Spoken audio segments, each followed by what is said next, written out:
Pria ini, dulu adalah harimau hewan Hejian yang terkenal di dunia seni bela diri.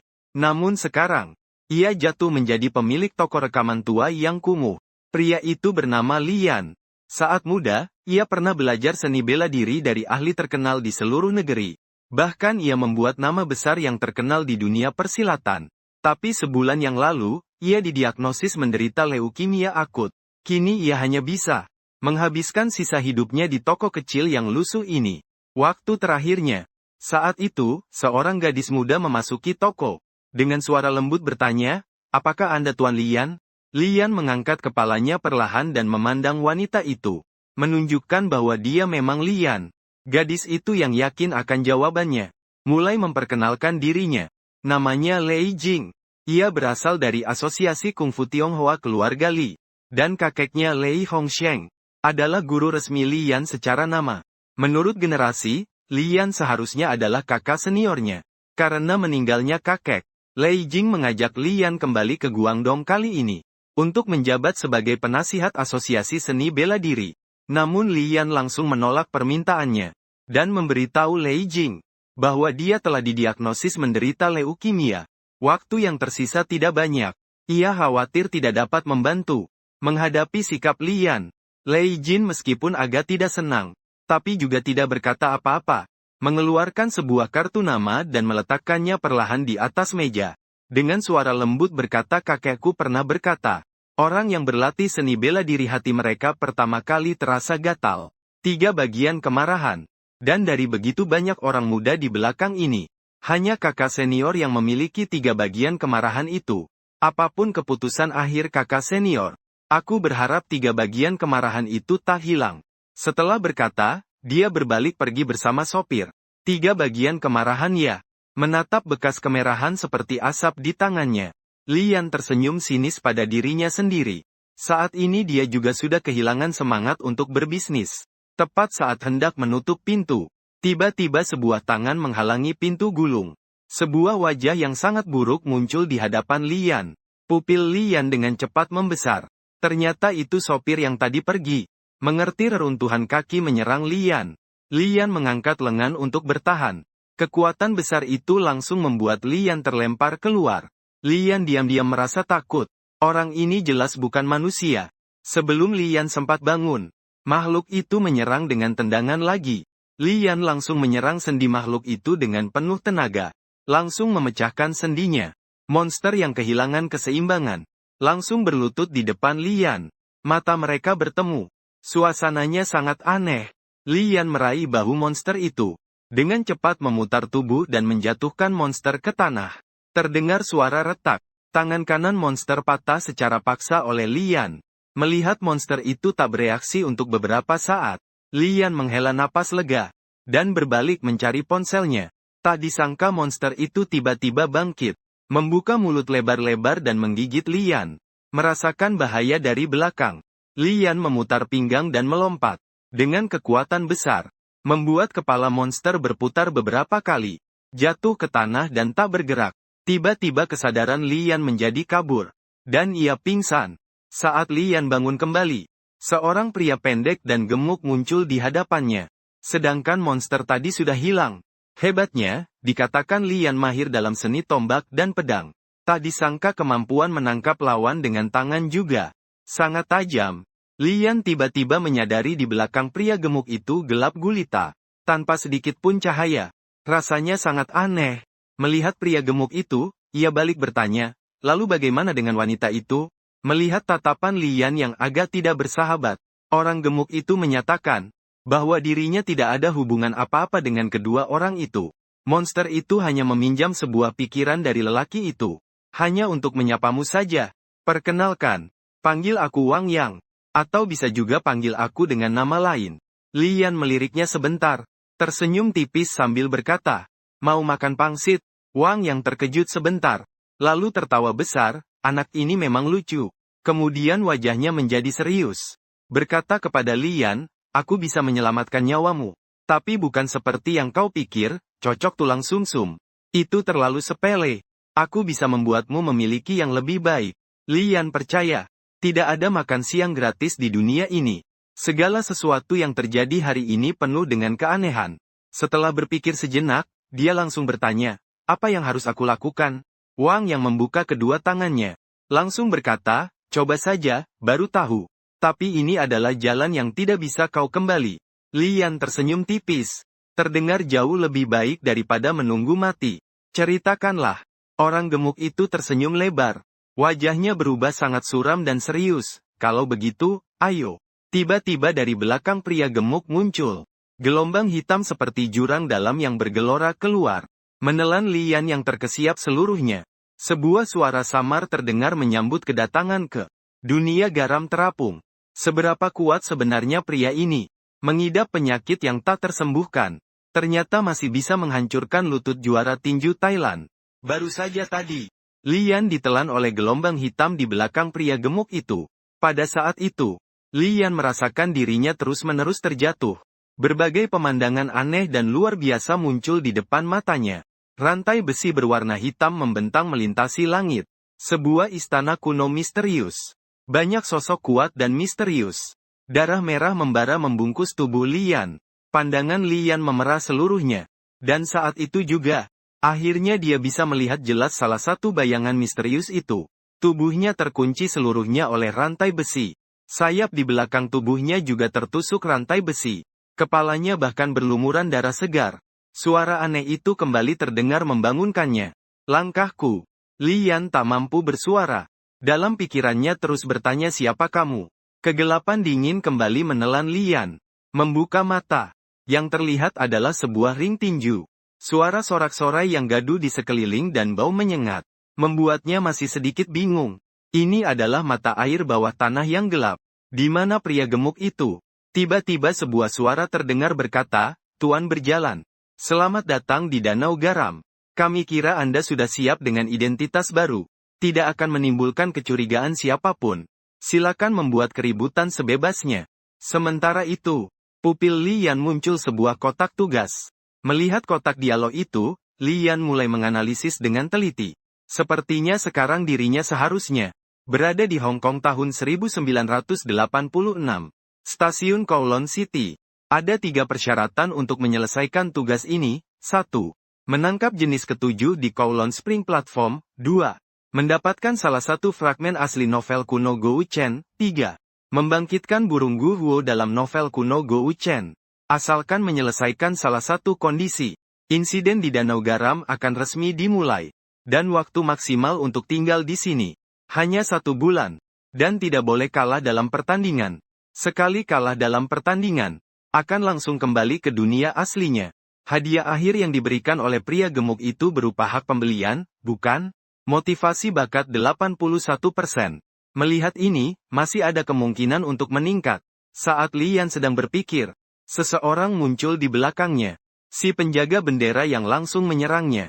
Lian membalikkan tangan dan menangkap pukulan lawan. Saat berbalik, dia melihat seorang pria parubaya berpakaian jas. Pria parubaya itu menatap Lian, sambil mengomel dan mendesak Lian naik ke panggung untuk bertarung. Lian tidak berkata apa-apa, masih terus berpikir, jika pria gemuk itu benar bisa membawaku ke Hong Kong tahun 1986, tidak ada alasan penyakitku tak bisa sembuh di sana. Mari lihat dulu situasinya. Sementara itu, host di panggung masih dengan semangat mempromosikan petarung yang akan naik panggung. Nama pesertanya adalah Cacai, murid sang juara tinju yang dijuluki Komet Selatan Thailand, Naivo. Tiba-tiba di arena meledak sorakan seperti gemuruh gunung, dan teriakan seperti tsunami. Seorang pria dengan kulit gelap, berbadan penuh keringat berdiri di ring. Dialah petarung Cacai. Tiba-tiba, Cacai seolah merasakan tatapan Lian, langsung menunjuk Lian untuk naik ke panggung. Lian berjalan pelan menuju ring. Menemukan Cacai. Tubuhnya ternyata memancarkan cahaya merah samar. Cacai menatap Lian yang terlihat pucat dan kurang darah. Apa ini pertarungan pertama? Memukul sembarangan ke orang lemah. Bagian yang sebenarnya baru dimulai nanti. Pertandingan dimulai. Cacai tiba-tiba menyerang dengan agresif. Langsung menggunakan serangan pembuka yang keras. Lian menendang dengan sangat kuat. Selanjutnya, Cacai kembali melakukan serangan cepat dan ganas. Lian melangkah sedikit untuk menghindari serangan. Tangan kiri menepis tinju kanan Cacai.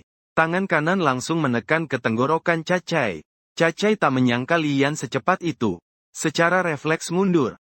Lian langsung melewati tangan kanan Cacai. Langsung berputar ke belakang Cacai. Menendang dengan keras di bagian belakang lutut. Rasa sakit hebat datang. Cacai kaki lemas. Langsung berlutut di atas ring. Sementara di barisan depan tribun, seorang pria memakai kemeja bermotif. Bergegas berbisik, itu Bagua Zhang. Sesi ini lolos. Sementara Cacai saat itu, juga berdiri dengan gemetar. Lian melesat maju dengan langkah panah. Tinju lurus kanan menuju wajah Cacai. Cacai dengan hati-hati melindungi wajahnya. Menangkis pukulan itu. Lian menendang keras ke arah Cacai. Cacai hanya bisa menahan rasa sakit yang parah dan terus bertahan keras. Tiba-tiba terdengar suara, kaca. Lutut Cacai hancur diterjang tendangan keras Lian. Pria ini adalah seorang jenius seni bela diri yang langka dalam seabad. Namun sebulan yang lalu didiagnosis mengidap halusinasi. Untuk mengobati penyakitnya, dia dibawa oleh pemandu ke dunia garam danau. Setelah memasuki dunia garam danau, tantangan pertama yang dihadapinya adalah Raja Tinju Thailand. Baru saja tadi, Lian dengan satu pukulan langsung menghancurkan lutut Cacai. Cacai langsung terjatuh ke tanah sambil terus merintih kesakitan. Para penonton yang kalah bertaruh di atas panggung juga mulai mencaci maki dengan keras. Lian menatap wasit dengan dingin dan berkata, "Umumkan saja." Host itu menatap Cacai yang tergeletak di tanah dengan kaku. Mengendalikan emosinya sebentar. Barulah ia mengumumkan Lian sebagai pemenang. Namun Lian tidak berniat turun dari panggung. Dengan suara pelan ia bertanya, "Bukankah kita akan bertarung sampai lolos? Siapa lawan berikutnya?" Tiba-tiba sebuah tawa terdengar. Ternyata dari pria yang tadi melihat-lihat Lian di tribun penonton. Pemuda itu berkata, "Anak muda, turnamen Longcheng hanya dimulai jika ada yang bertaruh. Kalau tidak ada yang bertaruh, maka lain kali kamu harus turun panggung. Apakah kamu berani bertarung melawan orangku? Menang atau kalah, 50.000 yuan ini akan jadi milikmu." Setelah mengatakan itu, dia mengeluarkan sepiring uang kertas yang tebal dari dalam dada. Lian melihat pria ini, memakai kemeja bermotif bunga. Dada terbuka memperlihatkan tato yaksa di dalamnya. Menurut harga barang pada tahun 80-an, 50.000 ini seharusnya jumlah uang yang besar, bukan? Saya hanya bisa tinggal selama sebulan. Uang sebanyak apapun juga tidak bisa dibawa pergi. Ketika hendak menolak, tiba-tiba muncul sebuah petunjuk di matanya. 50.000 yuan barang berharga. Bisa ditukar dengan 5 poin rokofu.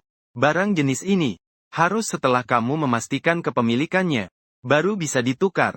Setelah melihat petunjuk itu, Lian langsung mengubah pikirannya. Menyetujui untuk memastikan bahwa pertandingan ini sendiri yang akan melakukannya.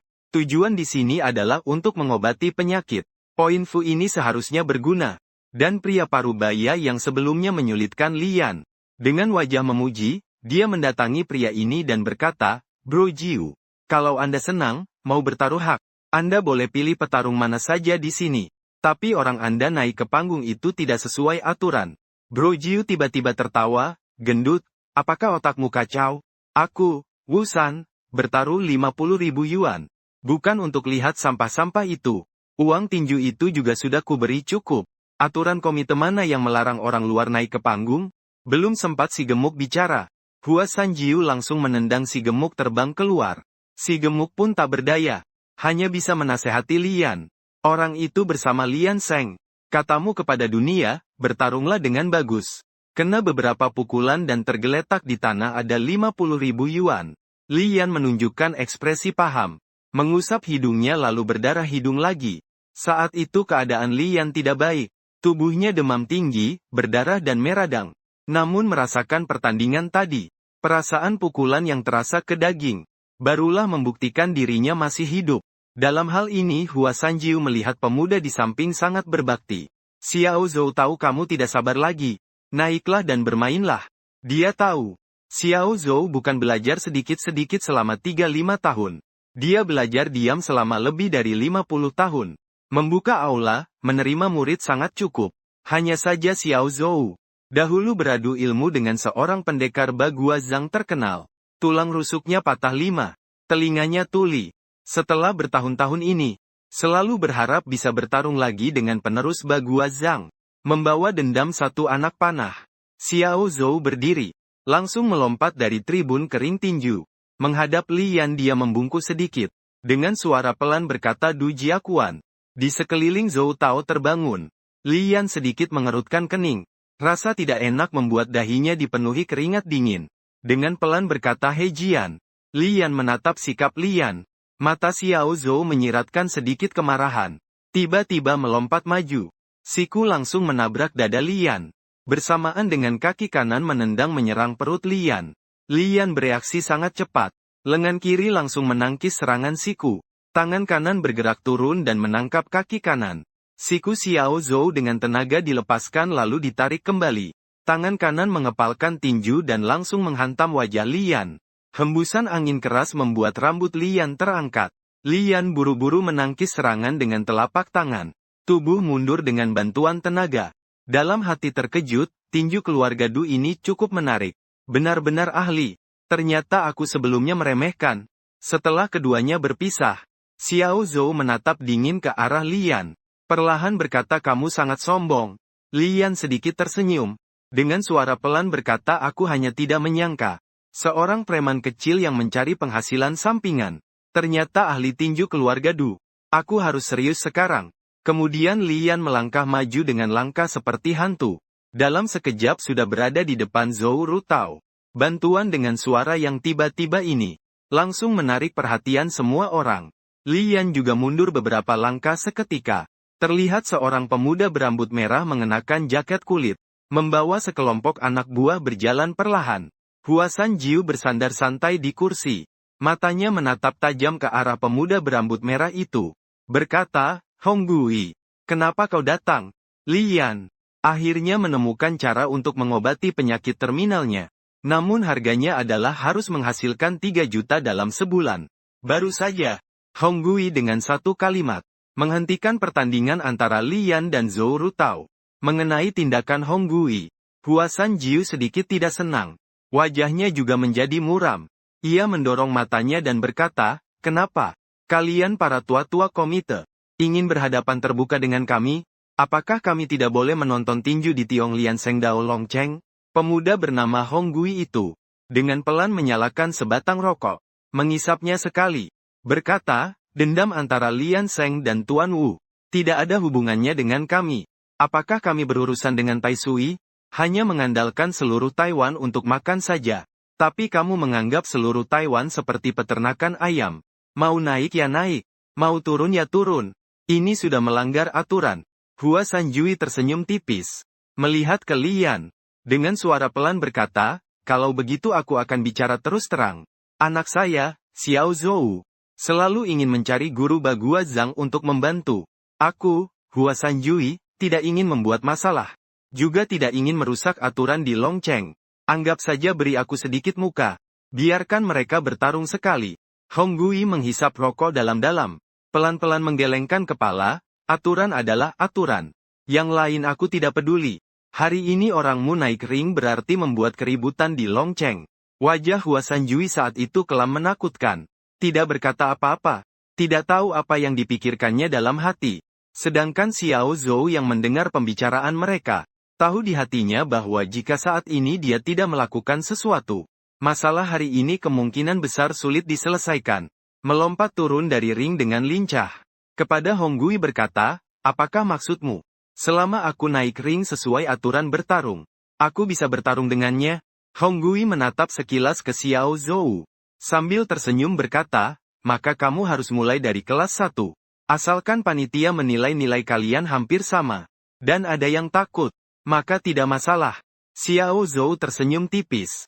Memanggil Huasan Jiu dengan suara keras, Jiu Ge. Huasan Jiu tidak mengerti maksud Xiao Zhou. Dengan santai berkata terserah padamu. Lalu pergi bersama sekelompok anak buahnya. Xiao Zhou berjalan ke depan Li Yan. Membungkuk dan berkata, Guru Li.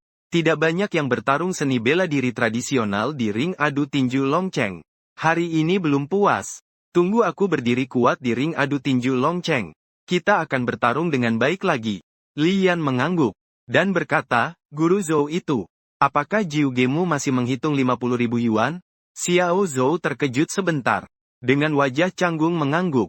Dan saat itu Lian. Terlihat kotak tugas yang sudah lama tidak muncul di matanya. Setelah mendapatkan 5 poin Yanfu.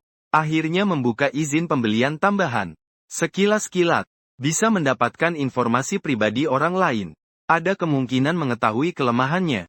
Setiap penggunaan menghabiskan 1 poin Yanfu. Juga bisa beli permanen dengan 10 poin Yanfu. Ketika melihat 2 item di bawah ini, mata Lian berkilau seperti bulu emas. Es penguat sel darah pembentuk. Es pelengkap sel darah pembentuk.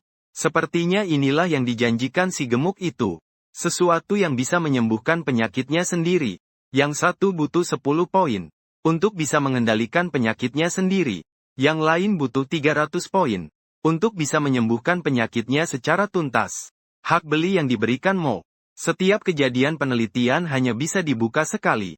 Setelah 3 kali akan hilang. Dan aku tak punya banyak waktu untuk menunggu 3 kali perpanjangan. Kejadian harus mengumpulkan cukup poin perpanjangan di sini. Artinya harus menghasilkan cukup uang dahulu. Malammu di kota naga penuh lampu dan kehidupan malam. Banyak klub berdiri di sana. Suasananya penuh dengan aroma kemerosotan. Di atap saat ini, Red Demon sedang menceritakan kisah kota naga kepada Lian. Kota naga terkenal sebagai wilayah tanpa hukum. Setiap tahun tak terhitung penjahat buronan lari ke sini. Entah menjadi pemburu binatang buas. Atau bergabung dengan seluruh jaringan di sini. Di sini komite adalah penguasa tertinggi. Dan Tai Sui adalah anggota pelaksana komite itu. Bertarung di sini. Sebenarnya hanya mengikuti Tai Sui untuk mencari nafkah. Semua bos bisnis penuh di kota naga. Adalah Tai Sui. Asal mengikuti Tai Sui dengan baik. Wanita kaya mendapatkan apapun yang dia inginkan. Namun yang diperhatikan Lian bukanlah hal itu. Yang paling dia butuhkan sekarang adalah uang. Dia bertanya pada Honggui tentang upah untuk menangis. Dan jawaban yang diberikan Honggui membuat Lian merasa ingin dalam sebulan. Mengumpulkan 300 titik garam tidaklah mudah. Di lorong gelap, tercium aroma yang menjijikkan. Lian yang sedang mencari asrama. Bertemu dengan seorang gadis kecil berumur sekitar 13-14 tahun. Adik kecil, apakah kamu tahu di mana kamar 413? Menghadapi pertanyaan Lian, tatapan gadis kecil itu menunjukkan kewaspadaan. Dan sedikit ketakutan. Namun tetap mengantarkan Lian ke tempat tinggal itu. Sebagai tanda terima kasih, Lian memberikan sebatang permen susu kepada gadis kecil itu. Saat gadis itu ragu-ragu ingin mengambilnya atau tidak. Dari kamar sebelah, tiba-tiba terdengar suara seorang wanita. Gadis kecil itu dengan cepat mengucapkan selamat tinggal kepada Lian. Lalu berlari kembali ke rumahnya. Lian membuka pintu kamar. Langsung berbaring di tempat tidur. Mengenang pengalaman hari ini dan perlahan tertidur. Larut malam di sebuah tempat judi. Seorang pria parubaya dengan mata merah. Mengeluarkan sebuah kotak dari dalam pelukan. Bertanya, berapa kira-kira nilai barang ini? Kotak kayu terbuka. Di dalamnya ada selembar kertas suan berwarna kuning pudar. Terlihat terdapat gambar seekor kuiniu yang begitu hidup. Ternyata itu adalah pecahan asli dari Gou Chenlu.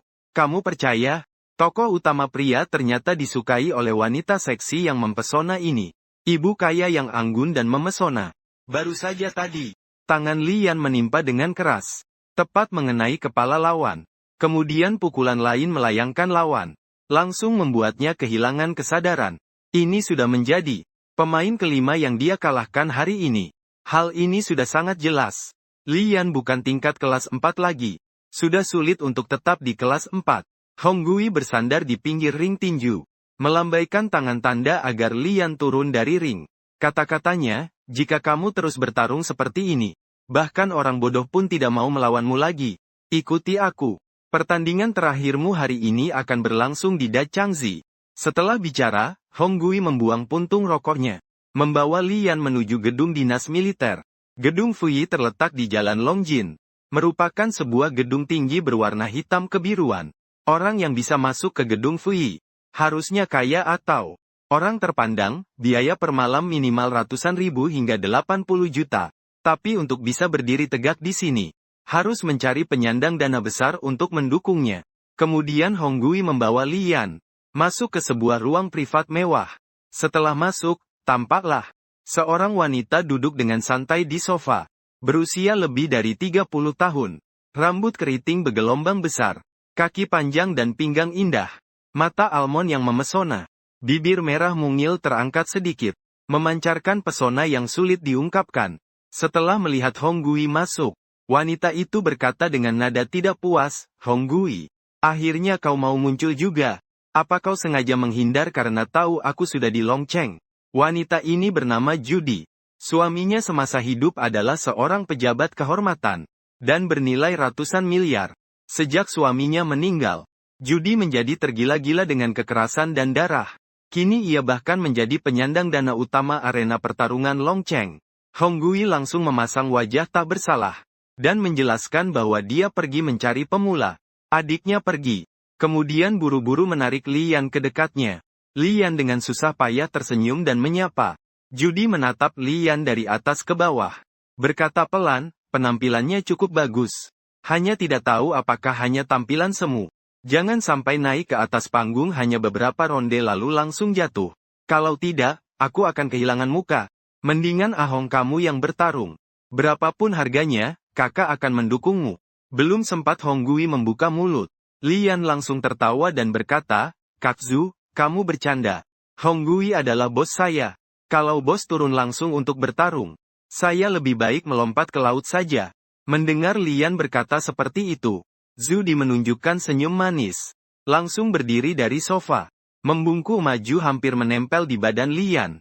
Dengan suara pelan berkata, "Jika kamu bisa bertahan, kakak pasti akan merawatmu dengan baik." Pelipis Lian sedikit berdenyut. Tapi wajahnya tetap tersenyum. Tidak terlihat sama sekali. Kemudian Hong Gui menarik Lian menuju seluruh panggung. Selama perjalanan tidak lupa untuk menggoda. Zhu Dijie pasti pangkuan harum yang membawa keberuntungan. Pasti akan cepat sukses. Lian tahu. Hari ini selama menang di pertandingan ini, meskipun hanya berdiri tegak di kelas ke-6, harus menunjukkan kualitas terbaik. Begitu dirinya baru punya kesempatan. Dari wanita bernilai ratusan miliar ini, mendapatkan 3 juta. Berdiri di seluruh panggung, Lian menatap lawan terakhir hari ini. Wajahnya terlihat agak pucat. Memakai pakaian latihan. Wajahnya dingin tanpa ekspresi. Pria ini bernama Cheng Hunan. Adalah buronan pembunuh berantai dari timur. Ahli dengan belati dan senjata api. Menguasai seni bela diri Okinawa Goju Ryu Karate yang terampil. Dan malam ini sebelum Lian, dia sudah menang 3 kali berturut-turut. 3 lawannya mengalami luka serius atau mati. Saat handuk putih jatuh ke tanah, Lian langsung menyerang. Tangan kanannya menyapu keluar seperti kilat, mengenai lengan yang dipakai Cheng Hunan untuk menangkis. Telapak tangan kiri menghantam leher Cheng Hunan. Cheng Hunan menghindar sambil bergeser ke samping. Pinggangnya berputar. Lengan kiri langsung menabrak lengan Lian. Tangan kanan maju langsung meraih bahu kanan Lian. Zhu Di saat itu menatap Lian di ring tanpa berkedip. An menahan kecemasannya untuknya. Dia tahu, lawannya yang dulu ditangkap oleh Cheng Hunan di bahu. Tidak ada yang lolos, semuanya kalah dengan teknik kuncian sendinya. Sekarang adalah momen krusial penentuan menang kalah. Pada saat Cheng Hunan menangkap lengan Lian, senyum tipis muncul di sudut mulut Cheng Hunan.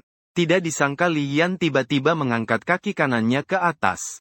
Ujung sepatu yang diangkat menendang keras dagu Cheng Hunan. Tendangan membuat leher Cheng Hunan tertunduk ke belakang. Tangan kanan langsung melepaskan lengan Lian. Hantu merah di bawah panggung melihat penampilan Lian. Berpikir bahwa anak ini cukup kejam. Dengar-dengar dia sudah tinggal di Guangdong selama beberapa tahun. Tampaknya pemahamannya tentang seni bela diri aliran selatan tidak kalah dengan penafsiran orang sebaya dari selatan. Saat itu mata Lian berkilat cahaya emas. Sekali genggam meraih pergelangan tangan Cheng Hunan. Berkata bahwa kelembutan dan kekuatan diwariskan dari bela diri Taiji Chuan dan gerakan bangau putih. Hari ini akan membuatmu menghormati leluhur guru. Jari-jari Lian memanjang. Tangan kiri 3 jari dirapatkan membentuk seperti cakar burung, mengepal seperti palu besi. Menusuk ke ketiak lawannya. Cheng Hunan tidak mundur. Menahan rasa sakit hebat, menabrak kepelukan Lian. Membuka mulut mau menggigit telinga Lian. Bergegas Cheng Hunan mendekat. Lian. Siku tangan kanan sudah dengan ganas menabrak muka Cheng Hunan. Tepat di depan wajahnya. Selanjutnya, kedua tangan Lian bagaikan pedang. Tinju seperti badai topan. keras menghantam tubuh Chen Hunan. Seiring tinju Lian perlahan berhenti, Chen Hunan jatuh tergeletak di tanah tanpa nafas. Penonton di bawah tiba-tiba teringat. Teriakan dan sorakan seperti gemuruh gunung dan laut bergemuruh. Penonton di tribun mendidih merasakan kegembiraan. Bersama-sama berteriak meminta Lian bertanding lagi. Saat itu di ruang VIP tribun, wajah judi yang melihat Lian memerah. Seluruh tubuhnya basah oleh keringat wangi. Matanya penuh dengan pandangan kabur. Ini mungkin sindikat paling pengecut yang pernah saya lihat. Ternyata takut sampai kencing di celana hanya oleh satu serangan Lian. Baru saja tadi, Lian dengan mudah mengalahkan Chen Hunan di atas panggung. Lalu pergi ke kamar mandi. Lian menenangkan perasaannya. Ini adalah kali pertama dalam hidupnya dia membunuh seseorang dengan tangannya sendiri. Terhadap orang seperti Chen Hunan, dia tidak menyimpan rasa takut atau keberatan. Dia mengerti ini bukan tempat untuk belas kasihan. Harimau ganas tidak punya lubang untuk mengintip. Di hadapan pengecut, semua adalah rintangan. Dia diam-diam mengulang dua kalimat itu beberapa kali. Dalam hati bertekad bahwa sejak datang ke sini, novel kuno senilai 3 juta yang mengikat misteri kematian. Mungkin masih ada hal lain. Harus berhasil menguasainya semuanya. Saat memasuki ruang istirahat, Lian menyadari, orang-orang di dalam memancarkan cahaya merah. Ini mungkin kemampuan khusus Yan Fuxing saat berjalan. Orang yang bermusuhan dengannya, tubuhnya akan memancarkan cahaya merah. Semakin tinggi ancamannya, warna semakin gelap. Melihat kedatangan Lian, hantu merah langsung mengeluarkan sepiring uang dan memberikannya pada Lian. Katakan padanya ini dari judi untuknya. Suruh dia membeli pakaian yang lebih bagus. Besok temani judi. Dan pesan pada Lian untuk membuka rekening bank. Uang kemenangan pertandingan akan dimasukkan ke dalamnya. Setelah memberi beberapa pengingat sepele, dia mengajak Lian pergi makan malam-malam. Melalui beberapa hari berinteraksi, Lian juga merasa pria muda yang disebut Hong Gui ini jauh lebih berperasaan daripada yang dia kira. Keduanya tidak pergi ke tempat mewah, melainkan ke sebuah warung hotpot di gang kecil. Setelah beberapa gelas, saat keduanya asik mengobrol dan bersenang-senang, suara bertengkar menarik perhatian Lian. Seorang pria muda dengan cincin hidung menunjuk ke bajunya yang basah karena hujan. Marah-marah pada seorang gadis berumur 13 atau 14 tahun. Dan gadis itu terus-menerus meminta maaf. Lian juga mengenali gadis itu saat itu. Yaitu tetangga yang sebelumnya menunjukkan jalan padanya, Ah Siu. Pria bercincin hidung itu mengayunkan tangannya. Ah Siu bereaksi secara naluriah untuk menghindar. Hal itu membuat pria tersebut semakin marah. 11 tamparan keras mengenai wajah Ah Siu. Titik air mata mengalir dari sudut mata Ah Siu.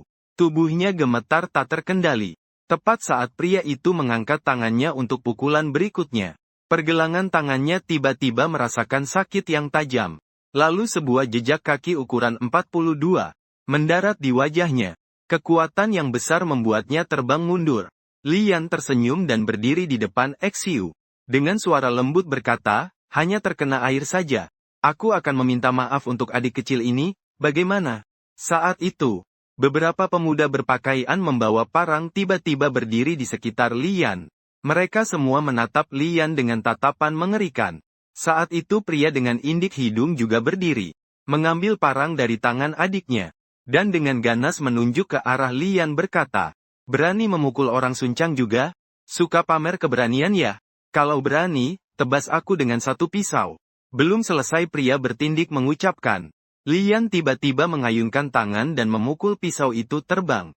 Mengambil parang itu dan dengan kuat mengayunkan ke arah pria bertindik. Suara pisau mengiris kerah baju terdengar. Membuat pria bertindik langsung hancur mentalnya. Dia langsung ambruk duduk di tanah. Sebuah cairan hangat mengalir keluar dari celananya. Saat itu Hong Gui juga melihat ke arah sana. Dengan wajah muram berkata, kelompok preman ya? Seram sekali, apakah mereka akan memangkas orang? Melihat pria bertindik ternyata Hong Gui. Dia kaget sampai berkeringat dingin. Dengan gemetar berkata, kakak Hong Gui, kau juga di sini ya? Hong Gui sambil makan berkata, aku sering datang ke toko ini. Adik perempuan kecil bekerja tidak mudah. Minta maaf, ganti rugi meja dan kursi lalu pergi saja. Pria berlingkaran hidung mendengar ini seperti mengambil nafas lega. Dengan wajah ramah ia pergi meminta maaf pada Ah Siu. Setelah bicara, ia membawa kelompok anak buahnya. Dengan malu-malu mereka meninggalkan warung hotpot. Kedua orang itu melanjutkan makan beberapa saat lagi. Sebelum pergi, Honggui memberikan sebuah telepon genggam kepada Li Yan. Dan mengingatkan Li Yan untuk berpakaian rapi besok. Menunggu telepon darinya untuk bertemu dengan Judy. Setelah berpisah, Li Yan terus menunggu sampai Ah Siu pulang kerja. Dan mengantarnya pulang ke rumah. Setibanya di rumah, Li Yan mulai berkeringat dingin karena rasa sakit. Rasa sakit yang menembus tulang dan sumsum ini membuat Li Yan terlihat agak gila. Sekali lagi gelombang rasa sakit hebat datang. Li Yan tidak tahan lagi. Langsung jatuh ke lantai dan pingsan. Dikatakan sesama orang kampung itu menusuk dari belakang. Kata-kata ini benar-benar tidak salah. Baru saja tadi, rasa sakit tulang yang hebat membuat Li Yan pingsan. Setelah lama, Li Yan perlahan sadar kembali. Rasa sakit tulang juga mulai mereda. Segera mengeluarkan obat pereda nyeri dan duduk sedikit. Dia diam-diam berkata, baru dipindahkan tulangnya sudah mulai sakit. Minum bersama Honggui dengan iodin. Lebih parah malah memburuk. Tubuh ini punya hutang lebih dari 30.000. Ditambah dengan kemenangan sendiri sebesar 50.000 sepanjang pertandingan. Tangan sudah memegang 13 batang rokok merokok. Sepertinya harus segera mendapatkan penguat sel es. Kalau tidak, kalau sakit di ring tinju itu akan merepotkan. Sementara Gu Xiaoshu menarik Lu Ben. Sampai sekarang belum ada petunjuk sedikit pun. Berbaring di tempat tidur sambil memikirkan situasi sekarang. Perlahan-lahan terlelap dalam mimpi. Pada malam hari, Li Yan yang menemani Judy berkencan sepanjang hari. Berturun dari bas besar. Kowloon World City. Masih seperti biasanya penuh warna suram dan gelap. Untuk kejadian kekerasan yang bisa terlihat di pasar pinggir jalan. Sudah biasa-biasa saja. Saat ini Li Yan hanya ingin segera pulang untuk beristirahat. Pasti di atas ring tidak akan ada setitik ketulusan. Saat melewati gang kecil, sosok yang tergesa-gesa langsung menabrak tubuh Li Yan. Li Yan secara naluriah langsung mencengkeram pergelangan tangan orang itu.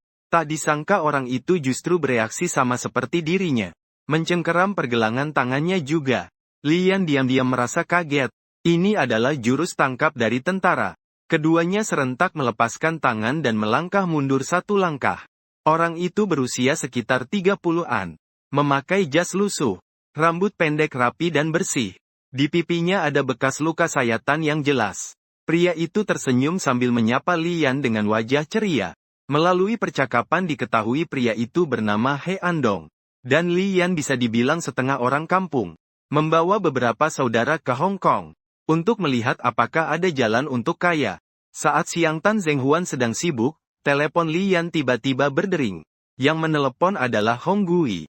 Dia mengingatkan Li Yan bahwa di apartemen tempat dia tinggal bersembunyi sekelompok perampok. Polisi sudah mengetahui berita itu. Dan menyuruh Li Yan untuk berhati-hati. Usahakan jangan keluar rumah. Mendengar ini Li Yan buru-buru menutup telepon. Sambil tertawa kepada He Andong mengatakan temannya sudah terlalu banyak minum.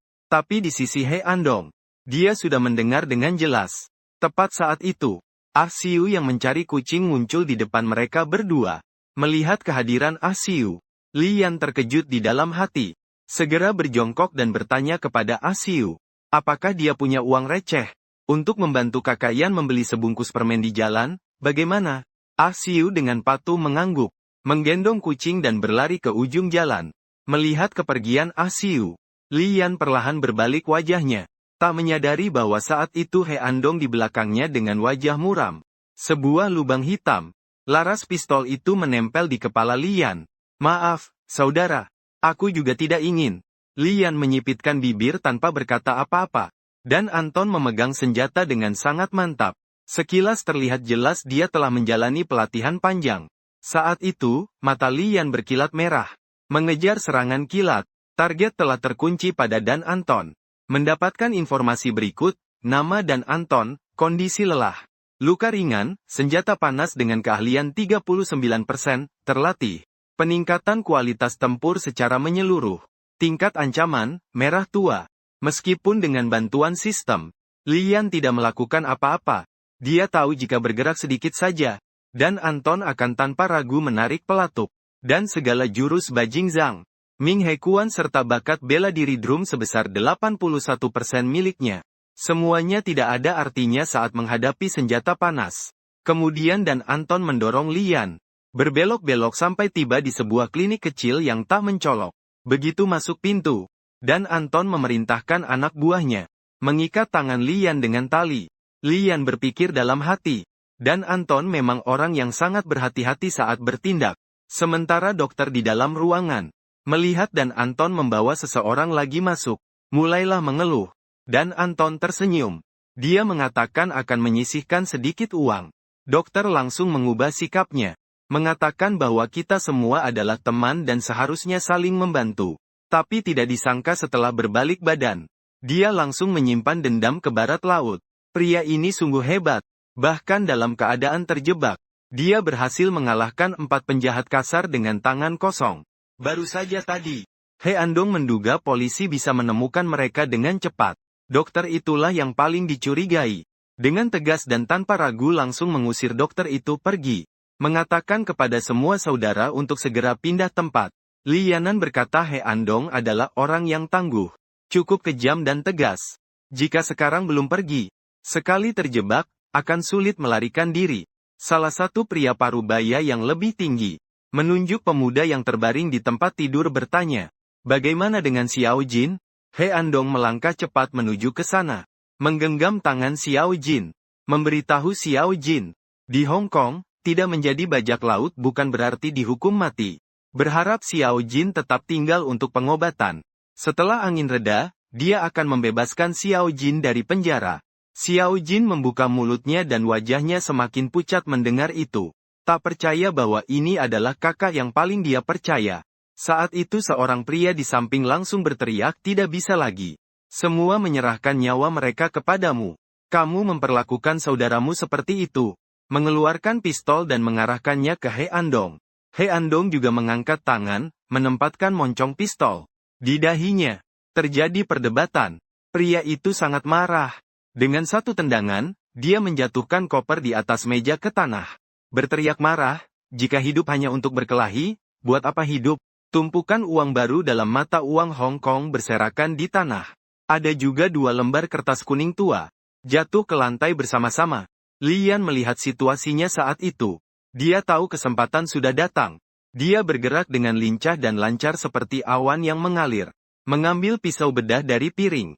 Dengan tangan terbalik, ia menahan orang tingkat atas itu. Langsung menusukkan pisau bedah ke lehernya. Kepada He Andong dia berkata, "Jika aku mencabut pisaunya."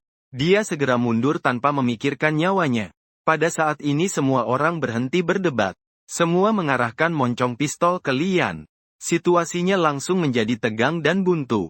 Setelah beberapa saat, He Andong yang menghargai persaudaraan akhirnya menyerah dan berkata, "Temanku, hari ini aku mengakui kekalahan. Aku akan menghitung sampai 3. Kita berdua meletakkan pistol dan kau bebaskan orangnya, bagaimana?" Lian langsung setuju. Namun matanya terpaku pada He Andong. Mengamati setiap gerak-geriknya dengan cermat. 1 2 3, suara He Andong baru saja selesai. Langsung melempar pistol ke depan. Lian langsung mengeluarkan pisau bedah. Mata Gao Cheng sudah kehilangan sinarnya. Darah di lehernya menyembur seperti air mancur. He Andong merunduk dan menggulingkan tubuh ke depan. Secepat kilat mengambil pistol. Mengangkat tangan dan membidik dengan gerakan yang mulus. Dan saat He Andong mengambil pistolnya, Lian memutar pergelangan tangan dan memotong tali itu. Mengambil sepotong pisau bedah yang patah terinjak. Melemparkannya ke arah He Andong. Pisau itu menancap tepat di telapak tangan. He Andong meringis kesakitan. Pistol jatuh ke tanah. Lian menendang tanah dengan kuat dan meloncat maju. Lututnya menghantam tenggorokan He Andong, membuatnya terbang ke depan. Baru saja mendarat, Lian melompat lagi seperti harimau, menuju pria lain yang memegang pistol. Pria itu tanpa sadar menembak. Dalam sekejap Lian dengan gerakan gesit, berhasil menghindari peluru dengan susah payah. Mengayunkan tangan untuk menyerang. Pria itu langsung menemui ajalnya. Saat ini He Andong melihat temannya terbunuh. Matanya memerah, menahan rasa sakit di tubuhnya. Berusaha mengambil pistol yang jatuh di samping. Lian tanpa berpikir panjang, mengambil pisau bedah di atas meja, dan bersiap untuk mengakhiri He Andong. Tiba-tiba Lian merasakan kakinya tidak seperti biasanya. Xiao Jin yang ada di tempat tidur, Ternyata memeluk kakinya dengan kedua tangan. Berusaha memberi He Andong waktu untuk melarikan diri. Lian berbalik dan melambaikan tangan. Pisau bedah terbalik itu menusuk pelipis Xiao Jin. Kematian Xiao Jin memberi He Andong waktu berharga. Saat ini dia sudah berhasil mengambil pistol yang ada di lantai. Lian meloncat maju. Pisau bedah di tangannya menusuk ke depan. Dan He Andong juga mengangkat lengan. Moncong pistol yang hitam pekat mengarah ke Lian. Terdengar suara tembakan, breng. Seluruh ruangan menjadi sunyi. Suara sistem terdengar di dalam kepala Lian. Status kejutan hebat berlangsung selama 9 menit 43 detik. Tidak menemukan kelemahan target. Menghabiskan 5 poin tembak dan sembunyi. Kamu membatalkan penguncian pada target. Target tewas. Kamu percaya ini? Seorang wanita cantik yang manja seperti ini. Ternyata memiliki hobi yang begitu aneh. Baru saja. Dalam waktu beberapa menit saja, Lian telah mengalahkan 4 bandit ganas. Datang ke kantor polisi Longcheng. Lian yang baru saja membuat laporan. Duduk di bangku koridor. Mencerna informasi yang baru saja didapat. Ternyata bersama Anton telah merampok bank. Dan mencuri sekelompok barang antik. Fragmen yang seharusnya ada 5 bagian. Digunakan untuk lelang. Tidak disangka terjadi kesalahan. Fragmen yang seharusnya tidak jelas. Ternyata secara tak terduga mendapatkan 2 lembar. Sisanya 3 lembar. Apakah mereka yang menguasainya dengan sombong? Ya. Dan dirinya secara tak sengaja mendapatkan 2 fragmen. Resmi memulai kasus penelitian ini. Mengikuti petunjuk tugas sistem. Kasus kali ini. Yang terpenting adalah membangkitkan sisa jiwa Guobert. Kalau tugas gagal, poin dan hak beli yang diperoleh dari misi ini akan dihapuskan. Dan semakin banyak fragmen yang didapat, semakin besar keuntungan saat penyelesaian. Syukurlah. Jika fragmen muncul dalam radius 5 km, sistem akan mengirimkan pemberitahuan. Kalau tidak, tentu seperti mencari jarum di tumpukan jerami. Sepertinya harus cari cara lain. Saat keluar dari kantor polisi, bertemu dengan Hong Gui yang menunggunya. Terima kasih atas bantuannya, Kak Hong Gui, Tai Sui sudah memberitahu. Kalau tidak, bagaimana kamu bisa keluar secepat itu? Judi sudah membayarkan Porsche untukmu. Menunggu di luar untukmu. Kamu harus berterima kasih dengan baik pada si musuh itu. Melihat ekspresi Lian yang tampak enggan, Hong Gui buru-buru berkata orang itu punya kekayaan ratusan miliar. Kaki panjang, dada besar, wajah cantik. Malahan kamu yang harus mengejarnya, tapi kamu tidak mau. Dengan begitu, Judi merangkul lengan Lian. Seperti sepasang kekasih pergi berbelanja bersama. Di malam hari dalam sebuah restoran mewah. Lian dan Judi duduk saling berhadapan. Judi dengan wajah puas menatap jas yang dipilihnya sendiri untuk Lian. Sedangkan Lian benar-benar merasa sedih di dalam hati. Harga jas ini ternyata setara dengan penguat sel ya. Melihat wajah tampan Judi, Lian perlahan bertanya pada Judi, tentang diriku ini. Seberapa banyak kamu tahu? Aku bisa memahami kalau ada yang mau mengeluarkan uang untuk mengangkat seorang petinju naik ke atas panggung. Tetapi aku kurang mengerti. Bagaimana bisa ada wanita yang mengundang seorang saudara yang baru saja membunuh 4 orang untuk makan malam bersama? Judi tidak menjawab pertanyaan Lian, melainkan balik bertanya kepada Lian. Saat si hantu merah memperkenalkan aku, kurang lebih mengatakan kalau aku adalah orang terkaya di kota naga atau semacamnya. Apa yang kamu pikirkan saat melihatku? Lian dengan santai menyalakan rokok dan berkata aku waktu itu berpikir. Wanita ini bernilai ratusan miliar. Kalau sudah kehabisan akal, bisa saja aku culik dia. Asal bisa diperas sedikit saja sudah cukup untuk hidup setengah masa depan. Wajah Judi sempat berubah agak kaku. Dengan tatapan ambigu memandang Lian. Ia tersenyum sedikit dan berkata meskipun agak menyakitkan. Tapi aku suka orang yang jujur. Kalau kamu benar-benar menculik aku cuma untuk uang. Simpel seperti itu. Sambil bicara dia mengangkat sepatu hak tingginya. Mengaitkan ujung celana Lian. Judi memiringkan kepala. Tangan menopang pipinya. Menatap Lian dengan penuh kekaguman. Lanjut berkata darah dan kekerasan. Ada orang yang menghadapi hal ini. Akan merasa takut bahkan jijik. Tapi ada juga orang yang sangat terpikat karena itu. Dan aku termasuk yang terakhir. Setelah selesai berkata wajahnya memerah. Berkode ke Lian dengan melambaikan jari. Membungkuk maju. Matanya malu-malu, sambil sedikit menjilat bibir ke arah Lian. menghembuskan napas harum ke wajah Lian. Dengan lembut berkata, hari itu pertama kali melihat kamu bertinju. Aku sangat bersemangat. Lian menelan ludahnya yang tak terkendali. Secara naluriah mundur ke belakang. Menurut pendapatnya, wanita ini memang bukan orang biasa. Dalam beberapa kata saja, dia sudah berhasil membuatnya bingung dan basah. Judy melihat keadaan itu. Tersenyum dengan penuh kekaguman. Setelah pesta malam berakhir, Lian berjalan sendirian di gang gelap. Tiba-tiba dada terasa sakit terbakar. Sistem memberitahu lokasi fragmen jalan kota dari novel Gu. Posisi sudah dilaporkan. Mohon perhatikan penerimaan informasi. Sebuah peta 3 dimensi tiba-tiba muncul di depannya. Itu adalah gambaran lengkap geografis Kowloon World City. Target hanya berjarak 100 meter dari dirinya.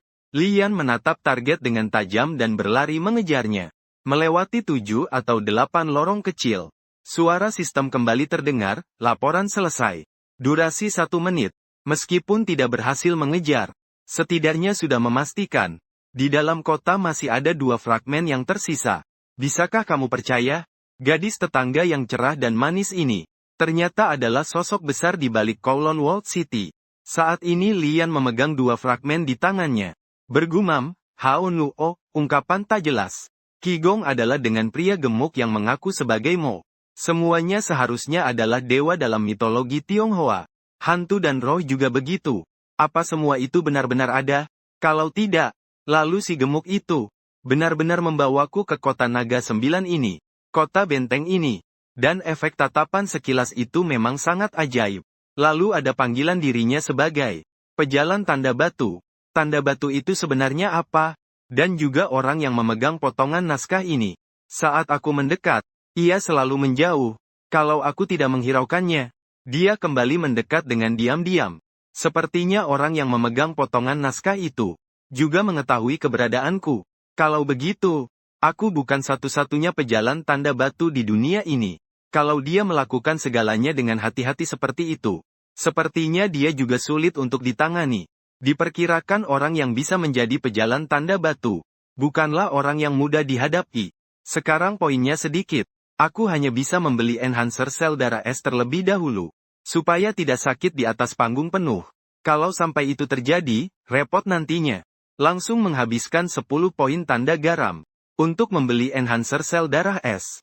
Barang ini langsung berefek. Tak lama kemudian Lian mulai merasa kelopak matanya terasa berat. Perlahan-lahan tertidur.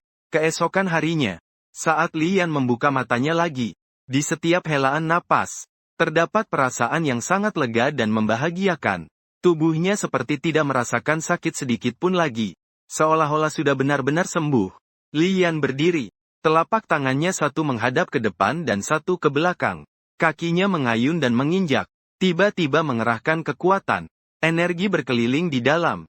Badai berputar seperti naga. Kekuatan besar tersebut menghantam dinding. Menimbulkan suara dentuman yang keras. Dan saat itu juga, di dalam sebuah ruang VIP di gedung Bui, Honggui sedang membaca setumpuk dokumen dengan teliti. Dan menanyakan kepada pria parubaya di depannya, Su Tianqi. Kenapa sampai membuat Tai Sui sengaja menemuinya? Apa maksudnya? Pria parubaya tersebut bernama Liao Zizong. Dia adalah manajer lengkap terbaik di kota Kowloon. Melihat dokumen di atas meja, Liao Zizong berkata dengan suara pelan bahwa Tai Sui sengaja menemuinya. Alasannya karena kakeknya, Su Sangtian. Su Sangtian adalah murid langsung Ip Man. Salah satu dari 4 raja terkenal Wing Chun. Pernah mencatat 32 kemenangan beruntun di ring tinju kota Kowloon. Membuat seluruh kota Kowloon takut untuk naik ring bertanding lagi. Ring tinju bawah tanah gedung pelayanan militer. Lian duduk di tribun penonton. Dengan serius menonton pertarungan di bawah. Yang bertanding adalah Xiao Zhou dan seorang veteran Vietnam. Keduanya bertarung dengan senjata. Veteran itu memegang 2 belati segitiga militer. Sedangkan Xiao Zhou membawa sepasang cakar kertas. Dibandingkan dengan senjata nyata, cakar kertas milik Xiao Zhou sedikit dirugikan. Tetapi melihat situasi saat ini, Xiao Zhou masih berada di posisi unggul. Saat Lian sedang asyik menonton, sebuah tangan panjang dan putih menepuk bahu Lian. "Bro, kamu tidak keberatan kalau aku duduk di sampingmu?" Lian mengangkat kepala dan melihat seorang wanita mengenakan pakaian olahraga. Wajahnya cantik dan menawan. Alis dan matanya panjang dan indah. Ekor kuda panjangnya menjuntai sampai pinggang. Lian tersenyum tipis pada wanita itu dan berkata tidak keberatan. Wanita itu dengan malas meregangkan tubuhnya. Sepasang kaki panjangnya, tanpa setitik lemak berlebih. Proporsi tubuhnya yang sempurna jelas terlihat. Wanita itu duduk di samping Lian, mengeluarkan sebuah botol kecil keramik dari sakunya. Minum sekali teguk. Aroma alkohol yang kuat tercium. Lian juga terkejut. Tertawa sampai wanita yang suka minum arak putih itu tidak banyak ya. Si nakal tidak bisa berhenti.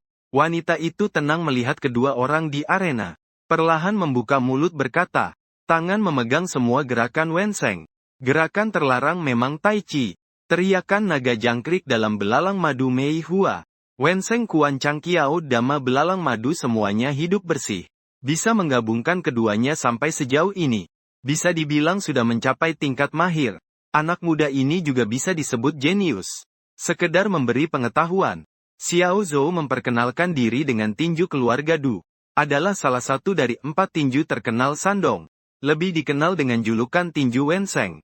Jadi tinju Wenseng yang disebut wanita itu adalah tinju keluarga Du. Saat ini Xiao Zhou sudah berdiri tegak di atas arena. Kaki kanan melangkah. Lutut menyentuh lekukan lutut lawan. Veteran kehilangan keseimbangan menunjukkan celah. Xiao Zhou dengan keras memukul lawan hingga terlempar. Menetapkan kemenangan. Melihat Xiao Zhou sudah menang. Wanita itu bergumam lagi berkata, tangan hantu merah itu yang menggunakan Bagua Zhang, Laola. Kejam dan mengagumkan di atas orang ini. Tapi membuang pakaian dan berdiri kosong itu adalah jebakan jari. Kalau orang ini bisa melihat keaslian dan kepalsuan, kemenangan masih bisa berubah. Mendengar kata-kata wanita itu yang bergumam, hati Lian tiba-tiba jatuh berat. Dia mulai bertanya, kamu sangat suka menonton tinju. Nona itu tampaknya sangat menguasai seni bela diri tradisional. Wanita itu, tersenyum. Saat aku masih muda, aku pernah menjadi murid ahli Bawa Zhang bernama Zhang Chenjing. Aku dianggap sebagai penerus Bawa Zhang versi layar kaca. Lalu Lian mencoba bertanya, sebelumnya kamu bilang orang yang bertarung di ring Bawa Zhang itu. Kamu pernah melihat pertarungannya? Bisa perkenalkan aku untuk melihatnya? Wanita itu memegang wajah kecilnya dan berkata pelan, dia tidak bertarung hari ini. Dan aku juga tidak terlalu memperhatikan wajahnya. Aku hanya ingat gayanya bukan Bawa Zhang asli. Seharusnya berasal dari beberapa perguruan bebas di utara. Orang ini akan punya aura jahat yang melekat. Bro, jika kau mau beli jasanya, lebih baik hati-hati. Lian merenung sejenak. Bertanya, Nona, boleh aku tahu namamu? Wanita itu memiringkan kepala. Tersenyum ramah melihat Lian dan berkata, namaku Yu Xiu. Dalam 5 elemen, orang-orang yang menyayangi memanggilku Tai Sui. Lian tiba-tiba terkejut di dalam hatinya. Ini bercanda, kan? Gadis ini ternyata adalah Tai Sui. Bisakah kamu percaya? Bos di balik kota benteng Jiulong. Ternyata adalah gadis cerah yang penuh sinar matahari. Baru saja tadi, Lian memandang Yu Xiu di sampingnya dengan penuh kekagetan. Dia tidak menyangka, bos dari bosnya sendiri ternyata adalah seorang wanita. Yu Xiu menatap Lian dengan senyum dan berkata meskipun sangat mengejutkan. Seharusnya dia dulu memperkenalkan namanya. Belum sempat Lian bicara. Sebuah suara penuh pesona terdengar. Namaku Lian. Bagaimana mungkin Tai Sui yang gagah dari kota Kowloon tidak mengenal bahkan bawahannya sendiri? Zhu Di melangkah maju dengan wajah ceria. Bentuk tubuhnya yang jenjang. Wajahnya yang memesona. Menarik perhatian semua penjudi di sekitar.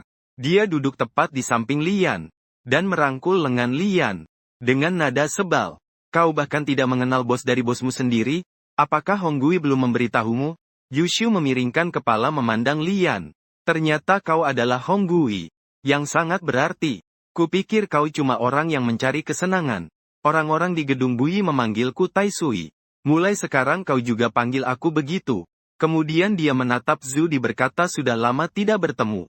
Mrs. Deng dan Zhu Di menunjukkan ekspresi yang sama. Tetapi mereka masih tersenyum paksa dan berkata sudah lama tidak bertemu. Tai Sui masih secantik dulu. Tapi wanita, ya, harus selalu merawat penampilan. Ibu Deng benar. Saya ingat, Ibu Deng. Kalau ada kosmetik yang cocok, ingat untuk rekomendasikan ke saya ya. Ibu Deng dengar beberapa kalimat ini, Ibu Deng. Judy bilang dengan tidak senang, pasti. Saya janji dengan Ahyan, ada urusan dulu ya. Lalu menarik Lian dan pergi. Masuk ke ruang VIP. Judy dengan marah melemparkan tas tangan ke lantai. Dengan amarah berkata, wanita ini pasti sengaja memanggil saya seperti itu. Lian mengambil secangkir minuman dan menyerahkan ke Judy dengan sopan. Meskipun sudah lama tidak kenal. Ini pertama kalinya aku lihat kamu marah sebesar ini. Menerima gelas minuman dengan muka masam bertanya ke Lian. Pertama kali ketemu bos belakang panggungmu bagaimana? Cantik tidak? Lian dengan serius berkata, dia adalah bos besar saya. Tentu saja cantik. Tapi tetap tidak sebanding dengan Judy Jieya. Judy diam memandang Lian. Dalam hati berpikir, Tai Sui bisa membuat Hong Gui setia mati-matian mengikutinya. Aku juga bisa membuat Lian mendampingiku. Lalu menarik Lian ke depan jendela. Berbicara pelan, kamu tahu tidak? Baru-baru ini di Kowloon World City banyak pendatang baru. Semua sangat berbakat. Lalu mengecup bibirnya sambil melihat ke arena di bawah. Pada saat ini di seluruh panggung. Baru saja berakhir sebuah pertandingan. Seorang pria di atas panggung jatuh ke tanah. Luka di lehernya mengeluarkan banyak darah segar. Terlihat jelas dia tidak akan bertahan hidup. Sementara lawannya berdiri di sampingnya. Tubuhnya tidak tinggi. Memakai topeng rel ringan yang menyeramkan. Senjata di tangannya seperti pipa rokok. Bagian luar panci memiliki bilah besi. Keseluruhan terbuat dari besi tuang. Mengkilat dengan butiran keringat dan tetesan darah. Tampak sangat aneh. Lian agak terkejut. Ternyata itu adalah Blue Face Song. Ini adalah senjata khusus dari pukulan kaki penjaga utara. Meski tidak berbeda dengan Yan Ganzi, namun benar-benar senjata mematikan. Zhu berdiri di samping Lian. Dengan suara pelan mengatakan pendatang baru ini bernama Wu Er. Di tempat ini dia dipanggil He Chang Hong. Sifatnya sangat sombong. Sejujurnya, Ahyan, seberapa yakin kamu bisa melawannya? Lian tersenyum dan berkata dengan santai. Membuat Zhu tidak senang. Kalau begitu aku pasti yakin 12 poin. Zhu tertawa kecil. Mengira Lian sedang bercanda. Kemudian dia mengambil pita rekaman di atas meja. Ingin menunjukkan pada Lian cara tinju yang biasa dia lakukan. Lian langsung menahan tangannya. Memeluk Zhu dari belakang. Dengan serius berkata, aku katakan lantai 12 ya, tetap lantai 12. Zhu memandang Lian. Menutup mata. Menyentuh wajah Lian seperti capung menyentuh air. Lian tiba-tiba terkejut. Memanfaatkan kesempatan itu, Zhu berhasil melepaskan diri dari pelukan Lian. Bergumam pelan brengsek mau menggoda aku tapi masih terlalu muda. Saat itu suara sistem tiba-tiba terdengar. Lokasi asli Gu Xiao Suo Go Chen sudah dilaporkan. Harap perhatikan penerimaan. Lian terkejut dalam hati. Tiba-tiba berjalan ke depan jendela memandang ke bawah ke seluruh panggung. 52 di bawah sudah melepas topeng rel ringan. Memperlihatkan wajah muda yang polos. Matanya tak percaya memandang. Lian di balik kaca ruang privat lantai 4. Lian tersenyum. Menggerakkan mulut seperti berkata halo. Keduanya sekaligus mengaktifkan pandangan sekilas. Sistem kedua belah pihak bersuara, kamu menemukan temanan satu perjalanan. Kamu percaya tidak? Anak laki-laki kecil yang wajahnya polos ini. Ternyata seorang pembunuh tanpa ampun. Di atap gedung dinas. Lian diam-diam menganalisa situasi di depan. Teman satu perjalanan yang baru ditemukan ini bernama Zhang Mingyuan. Informasi yang diketahui saat ini. Hanya memiliki keahlian sekilas mengagumkan dan spesialisasi seni bela diri kuno 69%. Lainnya tidak tahu apa-apa. Teman seperjalanan adalah julukan bagi Yan Fuxing yang berjalan. Maksudnya kemungkinan terjadi konflik kepentingan tapi tujuan sama dengan yang lain yang berjalan. Membunuh teman seperjalanan tidak akan mendapatkan hadiah apapun. Melihat kemajuan acara percakapan kali ini, kategori ketujuh tinggal menang 2 pertandingan lagi saja. Dan novel kuno yang tersisa Kou Chen Lu dipaparkan secara ringkas. Saya hanya punya 2 bagian. Membangkitkan jiwa burung Gu Huo yang tersisa juga sama sekali tidak ada petunjuk. Tapi tidak jelas harus diselesaikan sendiri. Secara prinsip tugas ini bisa diselesaikan bersama orang yang dipanggil 52 itu. Namun acara percakapan juga menunjukkan, semakin banyak potongan yang didapat, hadiah akan semakin tinggi. Potongan maksimal hanya 5 lembar. Jadi siapa yang dapat banyak atau sedikit jadi sulit dibagi. Tiba-tiba pintu di atas teras terbuka. Zhang Mingyuan melangkah perlahan mendekat. berdiri beberapa meter di belakang Lian. Tidak ada kelahiran. Lian langsung berkata, saya tidak suka berbelit-belit. Kita semua datang ke sini karena berbagai takdir. Kita tidak perlu menanyakan asal-usul masing-masing. Serahkan 2 potongan yang kamu pegang kepadaku. Sisa pernikahan burung Guhuo. Aku akan mencari kamu. Manfaatkan waktu ini untuk mendapatkan lebih banyak poin. Tinggal tunggu saja. Bagaimana? Zhang Mingyuan berkata pelan. Saya ini orangnya tidak ingin bekerja sama dengan orang lain. Juga tidak percaya pada orang lain. Dan memanggil saya bos pabrik ini. Serta memanggil wanita di pabrikmu. Juga kurang tepat. Kita berdua bertarung di atas ring. Yang kalah kehilangan segalanya. Yang menang membawa seluruhnya. Bagaimana? Lian tahu. Jika kalah dalam peristiwa garam. Akan mengabaikan kemajuan peristiwa dan langsung kembali. Takkan bisa lagi mencampuri urusan garam. Segala yang terjadi dalam peristiwa itu. Benar-benar mempertaruhkan segalanya ya. Melihat Lian tidak bersuara. Zhang Mingyuan agak gelisah. Sekali lagi bertanya pada Lian apakah setuju atau tidak. Lian mendengus dan berkata, kota Kowloon. Banyak campur aduk orang baik dan jahat. Permainan kita bisa menjadi sangat rumit.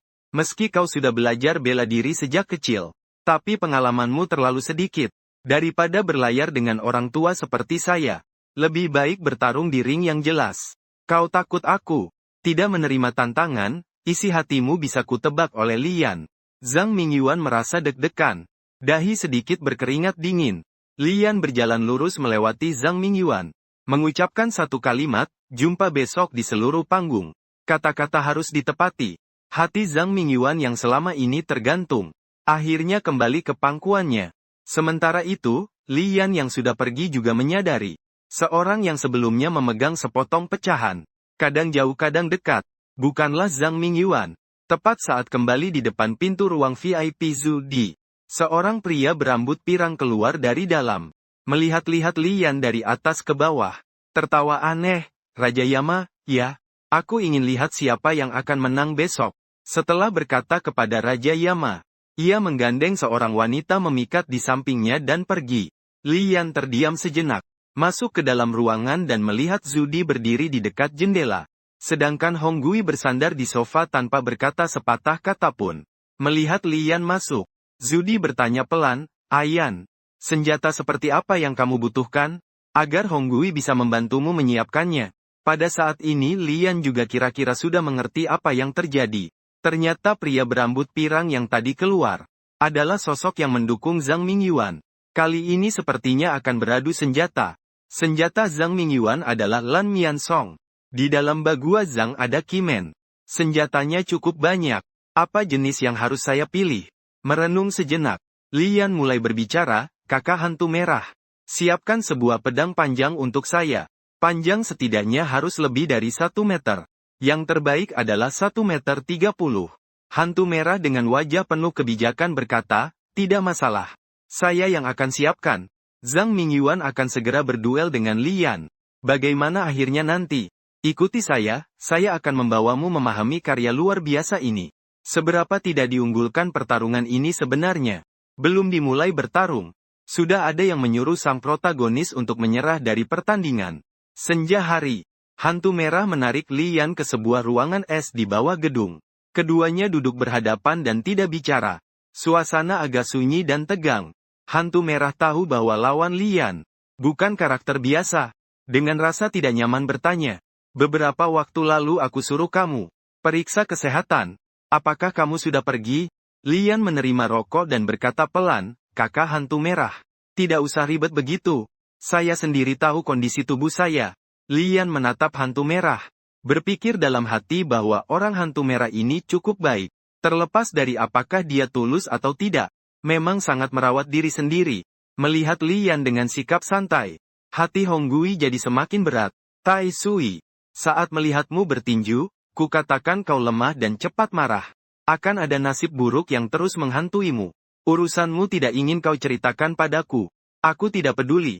Kau baru ikut perang kota beberapa hari. Aku tidak ingin mengurus jenazahmu secepat ini.